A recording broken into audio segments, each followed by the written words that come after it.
মেহেরপুরের বুড়িপোতা ইউনিয়নের বিভিন্ন গ্রামে এসএসসি পরীক্ষার্থীদের হোম ভিজিট করেন সদর উপজেলার ইউএনও খায়রুল ইসলাম।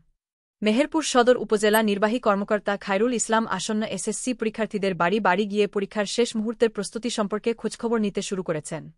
সদর উপজেলা নির্বাহী কর্মকর্তা খায়রুল ইসলাম শনিবার সন্ধ্যার পর থেকে শুরু করে মধ্যরাত পর্যন্ত মেহেরপুর সদর উপজেলার বুড়িপোতা ইউনিয়নের বিভিন্ন গ্রামে এসএসসি পরীক্ষার্থীদের বাড়ি বাড়ি গিয়ে পরীক্ষার প্রস্তুতি সম্পর্কে খোঁজখবর নিতে শিক্ষার্থীদের বাড়ি যান।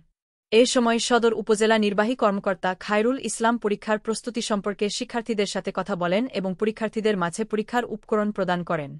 এ সময় সদর উপজেলা মাধ্যমিক শিক্ষা অফিসার মনিরুল ইসলাম, সদর উপজেলার শালিকা মাধ্যমিক বিদ্যালয়ের প্রধান শিক্ষক আব্দুল আউজাল এ সময় সেখানে উপস্থিত ছিলেন। পরীক্ষার প্রস্তুতি সম্পর্কে খোঁজখবর নিতে শিক্ষার্থীদের বাড়ি বাড়ি যাওয়ার ঘটনায় শিক্ষার্থী এবং তার অভিভাবকরা সদর উপজেলা নির্বাহী কর্মকর্তা খায়রুল ইসলামের প্রতি ধন্যবাদ ও কৃতজ্ঞতা প্রকাশ করেন। মুজিবনগর খবরে নিউজ এর জন্য যোগাযোগ করুন। আশফারুল হাসান সুমন, উপদেষ্টা সম্পাদক, মোবাইল 017222266006। শাহেদুজ্জামান রিপন, যুগ্মবার্তা সম্পাদক, মোবাইল 017230043000। অধ্যক্ষ মহসিন আলী আঙ্গুর, সম্পাদক ও প্রকাশক, মুজিবনগর খবর.com, মেহেরপুর।